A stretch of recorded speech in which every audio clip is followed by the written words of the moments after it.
All right, hello guys. Welcome to CSESoc's Intern and Grad Panel International Student Edition event. So as an international student myself, we all know that international students face difficulties in their search for an industry job in Australia. So today we are joined with various different panels from international backgrounds and successfully landed on their dream jobs. So the first 20 to 30 minutes will be a Q&A session from the panelists, and we are looking forward from hearing your questions. So if you'd like to ask any questions, feel free to chuck it in the chat and we can try our best to answer them.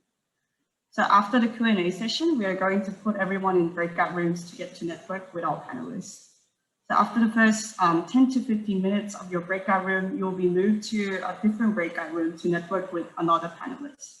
So please feel free to fill out our Google form in the link to write down your preference in which breakout room to join. So to quickly introduce our panels, we have Akut from AWS, Teresa from Canva, Livia from NASDAQ, and Yue from Google. So thank you all for coming today, and can you please introduce yourself, your roles, and your background? Okay, I'll start. Can you guys hear me? Yeah. Sorry, I couldn't get my background to work for some reason. From the US, I am in my last year of uni and I'm currently studying data science. And I started working at AWS about last December as an intern, and now I'll be working full-time as a grad from next year. Yeah. Teresa, can you go next? Yeah, of course. I am Teresa. I am currently a third year studying computer science at UNSW. I started with Canva as an intern last summer, and now I'm joining them as I'm now a part-time grad, and I started this year in March. Yue, do you want to go next? Yep, sure. Hello, everybody. My name is Yue, and I've just graduated in June this year from UC with a software engineering honors degree. And now I'm currently working in Google as a site reliability engineer. Livia, do you want to finish it up? Yep. Hi, everyone. I'm Livia. I'm a third-year computer science student, and I interned at NASDAQ last summer. Right now, I'm working as software engineer, and they're like trading applications. Amazing. So we'll move now to answering some questions. So the first question goes to everyone in the panel. What can people do in uni that will make them stand out from the crowd despite being an international student? Livia, do you want to go first?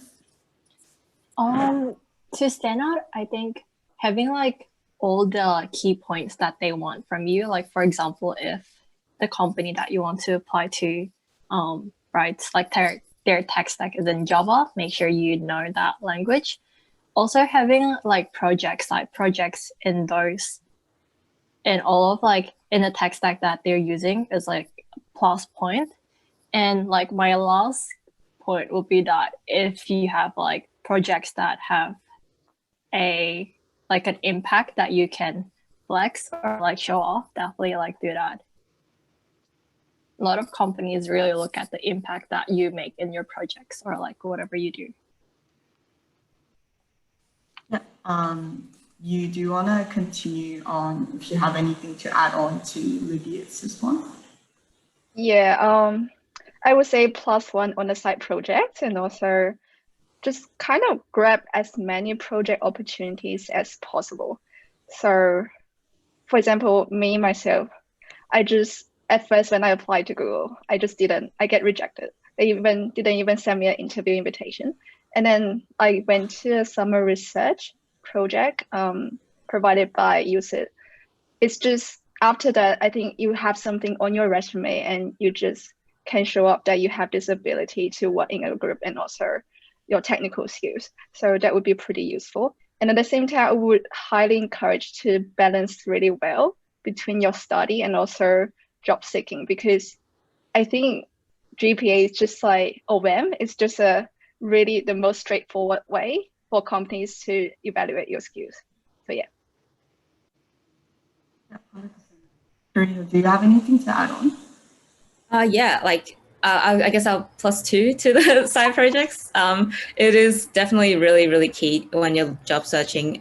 Personally, I also had a lot of society experience in my portfolio. I participated a lot on campus events, like with CSESoc.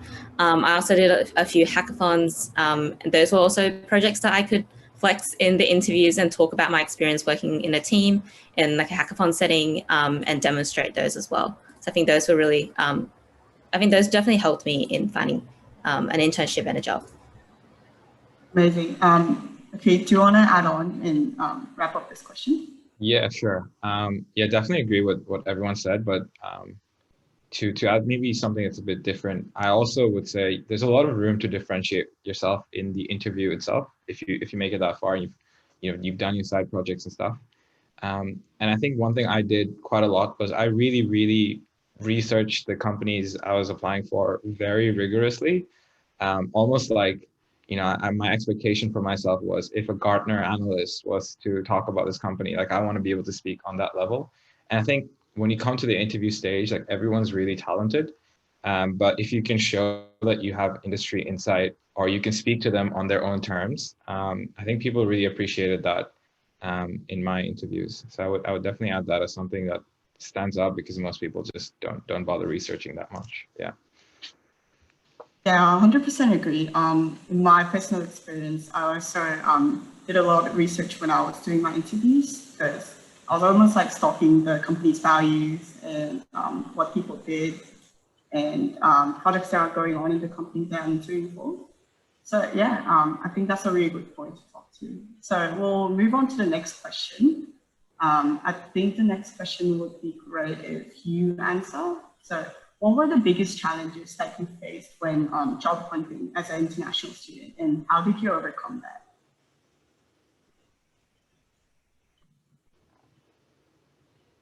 Do you want to answer this question for us? It's a question about the biggest challenge in interviews. Sorry, I probably just... Yeah, no, it's fine. The question was about, did you have any challenges that you had to face as an international student? And how did you overcome that? Yeah, so I guess as an international student, my biggest challenge is just networking. Firstly, it's like English skills, because English is not my native language. So I just have to really practice it, and using a non-native language to approach someone that is fluent in English is just even harder. And as an introvert, that's just something hard for me. But then I realized that if you actually pick some networking events that you are passionate about, so something that you are really interested in, you just be able to know any knowledge or like anything that people are talking about. So it just be easier for you to have like a relationship with people. And also another really important thing is to realize that relationship is always two-way. So you also probably want to think about what you can provide to the person that you want to network with. So I think, yeah, after that, it just comes with experience. Yeah, I agree as well. I think also an important thing is that maybe try attending a lot of different networking skills and breaking out from your comfort zone. So speaking of networking sessions, it relates to the next we got. I think the key, can you answer this question? How to expand one's network, especially for an international student? I think this is a great question. And my answer, I'll speak from my own experience. I think even when I was in year one, I would go to these year 3 or final year student events. And I lied to get in. I was like, yeah, I'm a penultimate year student. This is my WAM. And people were just like, yeah, sure. Like, come on in, let's talk. And even though I was like a first year, I had no idea what I was doing. I think just exposing myself to that, partially it made me see that, oh, okay, it's not that hard to get in. But also another thing I realized was this is probably not the most valuable way to network for me. I think from there on, people have a very different view on networking than I do. I think everyone already networks, right? It's like your network is your current friend base already. Like that's level one. I think a lot of networking can just come from asking my friends hey, who do you know that can help me with X or Y? And I did that with my friends, but I do that with every person I meet. So let's say I like have coffee with someone. I will always end up with, hey, like, thanks for the chat. Is there anyone else you know who would be interested in? Like, I make sure that every person I meet can help me meet another interesting person. Instead of going to events and cold approaching people. That didn't necessarily work for me. And I think that's how I built my network. Every person I meet, I ask them to introduce me to new friends, new people, sometimes not even in business context, like social business, and they just bleed over. People I've had lunch with ended up hiring me, right? And I didn't even know they were going to hire someone. Like, I wasn't even looking for a job. So there's a lot of spontaneity and stuff that goes on when you put yourself out there and you're just communicating with people.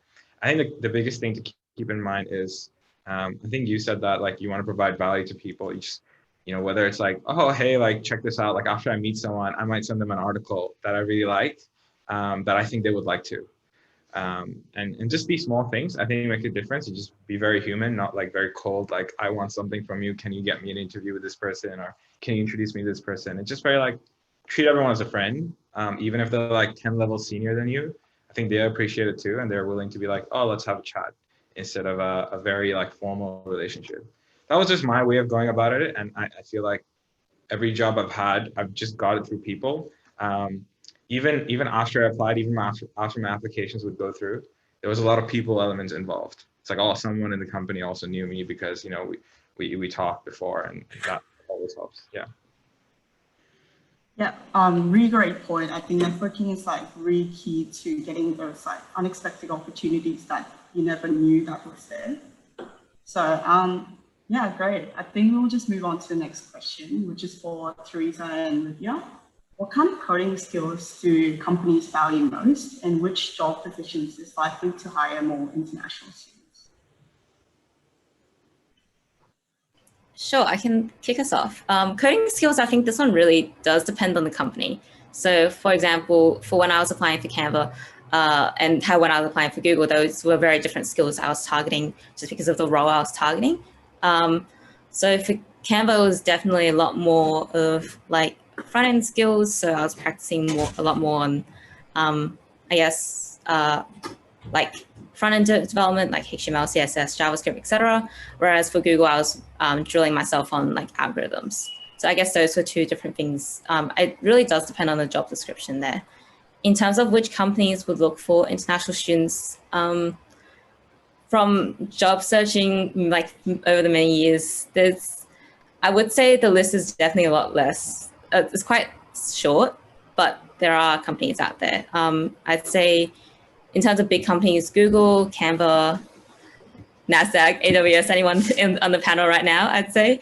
And also a lot of startups as well are very keen to take on international students, and they don't really have as many job requirements, and they're happy to kind of negotiate terms in terms of working hours and things like that.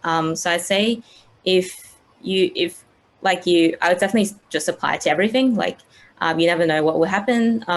I've heard even you could like reach out to recruiters and just kind of see if there's any leeway. My international status is not a student visa, so my working condition and terms are different, and that does vary between different visas. So it's good to kind of let the recruiter know what your situation is and see if there's any way they can offer you a job.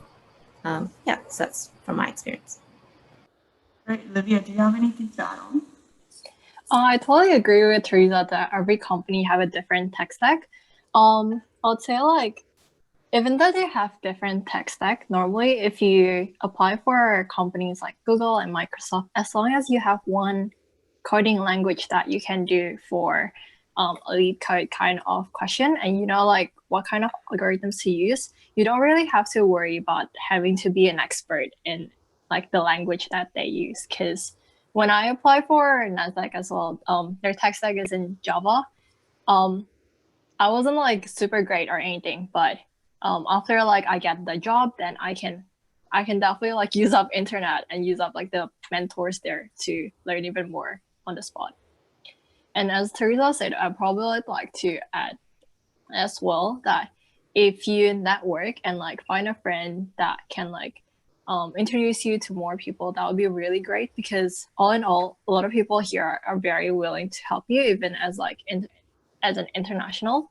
And HRs are actually not that scary. They are there to help you as well. It's difficult on their part because international students do have the restrictions, but they're very willing to help you. Yeah, I agree as well. A lot of people, they're even like HRs or any just type of employees in any companies, they're actually way more friendly and willing to make time for you. So I 100% recommend just like try to network or do your company research before actually reaching out. So yeah, I think this leads to on the next question. You guys mentioned starts about like big companies like AWS, Google, Canva, and NASDAQ. And next question is, as an international student, should I focus my efforts on startups or large companies? Teresa, can you kick this off as well? And I'd say like definitely apply to everything. If you can land a job in, let's say, Google, obviously that'd be amazing. But like you don't want to have to just narrow yourself down to just the big companies. Recruitment process takes a really long time, and you would rather have like options. Let's say like 3 companies accept you. You can just pick from those 3 companies. So I definitely say don't limit yourself to just big companies or just startups. Apply to both. Do you have anything to add on? I totally agree. And also, in my opinion, I just think that, as Livia mentioned previously, that large companies just kind of tend to focus more on algorithms, on also general technical concepts, rather than startup. Because their size is rather small, so they will just tend to care more about whether you already have a larger skill set that they already want. So normally when you see on those job recruiting website, you'll be able to see that startup job announcement usually have a really long list of skills that you need to have before you apply. So in that case, I would say the preparation for these 2 types of company don't really conflict with each other. So for startup skills, you can always build it and also practice those tools and frameworks in like a long-term plan. But for those algorithm preparation, you can always just kind of start even the moment when you receive the interview's invitation. I think that would be enough. So they don't really conflict. So yeah, apply both. Yeah, Keith, do you have anything to add on as well? So when deciding between startups and corporates, and I've worked in both, I think it's really dependent on what you want. Like where do you think you would strive? Because in my opinion, the experiences are quite different. I mean, they say at the same time that AWS or Amazon is probably like the world's largest startup, but even then, I know the startup vibe was different than when like compared to here right now. I would say a person who is a lot more open to ambiguity and open-ended projects with like not as well-defined scopes. I think startups are more like that, but I think what you said is right. They do expect a bit more of you because, you know, like they don't want to mess around. Like to them, there's a lot more at stake in a way.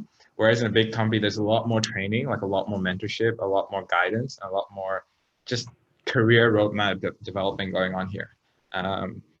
But some people don't like that. Like some people think like it's too structured for them. So I've had friends as well who work in both, and they both love it, and they're both very different people who excel in these 2 different environments. So I would say like becoming aware, and another way is like you actually don't know until you try.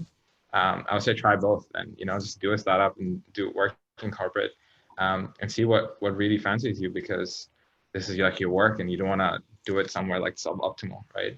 So yeah, that's my 2 cents on that. Yeah, do you want to wrap up this question? Oh yeah, so if it's like in my own opinion, I would say like whichever that is friendlier to your status as an international student. You don't want to be in a usually like bigger companies, they're more aware of the visa status that you have and what kind of procedures you need to go to. In terms of like startups, you don't want to be joining startups that will risk your visa. So but in terms of like startup or big companies, I think they're both really great and will give you valuable lessons. Yeah, I agree as well. I recommend like as all the panelists said, apply for as much as possible and just get exposure for both the corporate world and like the startup world. And yeah, just mingle around, see if what you like. The next question we have is actually from the chat we got. So normally when you start looking for internships, normally when should you start looking for internships? She knows that most big companies are looking for penultimate and final year students and that people want to get into them as soon as possible. But some startups take first and second years as well. So yeah, when should we start looking for internships? Do you want to take this on? Yeah, I would say as soon as possible. Like you always want to experience the industry earlier. And also this earlier that you get an internship, the more opportunities you have. For example, if you start in your second year, then you will have like 2 or 3 internship opportunities. So you could just have being able to experience like different types of culture, even just different companies or just, for example, startup and big companies to see whichever you prefer. And the question, yeah, and also I just want to say that Google does hire second year student for internship. So yeah, don't miss out Google. Yeah, Teresa, do you have anything to add on to this? Yeah, I definitely agree with what you said. Like apply as soon as possible. I applied in my first year to everything. I didn't get anything, but I still found that like the interview experience really did help me when I applied in second year. And so that, because second year for me was my penultimate year. So that was like a prime time for me to find an internship. And by doing interviews in my first year, it meant that I already had some exposure to what I guess like a technical interview looks like.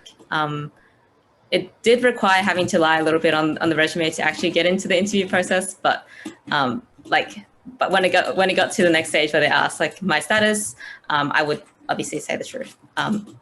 Whether they decide to proceed me or not, that's up to them. Yeah, really good point. I think it's always good to try out, even though you're not qualified yet. I think everything and every experience you had during the interviews just builds up to your opportunity for your next interview. And yeah, definitely just go for it, even though you feel like you're not qualified yet. So we'll move on to the next question. So is it worth it to taking up more mostly unpaid from startup internships, or would it be better to take more time to build up personal projects? Livia, do you want to answer this question? So I was lucky enough to have like a couple of mentors in my second year to tell me not to ever take unpaid internships because first, it's not legal. Second of all, it's also they are misusing you for like the amount of money that you can actually make for all the work you do and all the amount of time that you've wasted. It's also that if you take internships, a lot of times they you have to sign like confidential agreement, so you can't show what you did, and it's just one line of resume, which I think is not very worth it. So if you were to say like unpaid internship or really cool side projects, I'll choose really cool side projects. Yeah, Teresa, do you have anything to add on to this? Yeah, I agree with Livia. Like, I think in my first and second year, pretty much, like, even no matter how desperate I got, a lot of people would tell me, like, just don't do it. You'd rather focus on building up your skills and doing side projects. And a lot of the time, these unpaid internships don't really have that. Their training programs aren't very well developed. Like, they won't be there to be training you up on your skills. So you'll still be doing you'll be doing a lot of this, like, learning on your own, and they won't provide a lot of support for that. And for me, I don't think that's worth it. And maybe you can say like it's motivation to actually do a project. In that case, maybe if you need that kind of push and for someone to actually keep you on tabs, and I guess personally, I would just get a friend to keep me so we can do like a project together rather than doing like an unpaid internship. Yeah, I guess my general opinion is I'm pretty against unpaid internships. Yeah, really good point. Sometimes unpaid internships, even though it has the name, it's not worth doing it because projects you can just work with the people you like and the stuff you like and the stuff you're interested in. Yeah, so we'll move on to the next question. I think, Keith, can you answer this question? Almost all internship opportunities online require Australia and New Zealand citizenship. Where do you find these opportunities regarding if they're startups or big organizations?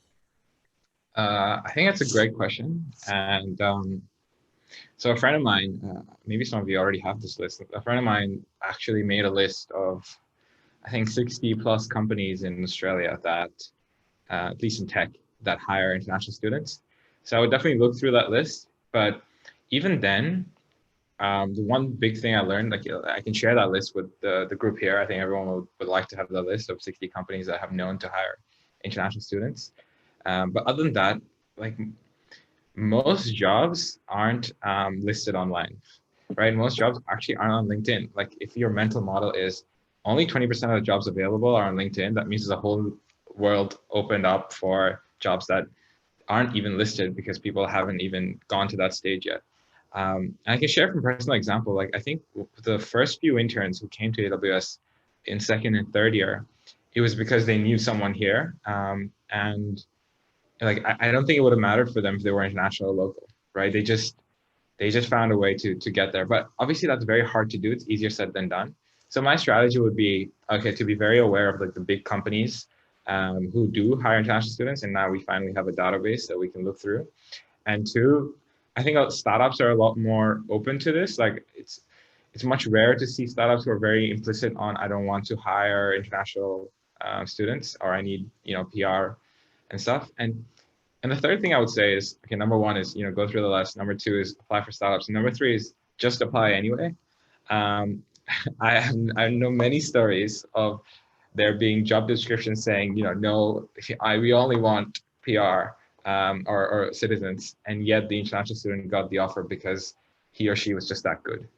And this is definitely possible. So I would still apply, and I would not, if I really want to be in that company, like nothing's going to stop me. I'm going to find a way to talk to someone because it's not like the rule is not law. It's not, I shouldn't be saying this out loud, but it's there are places, people who can make a difference to that decision. And if you can reach the decision makers, then you can convince them or persuade them of why you should be in this company. So I would say not to see them as hard, fast laws and still apply anyway.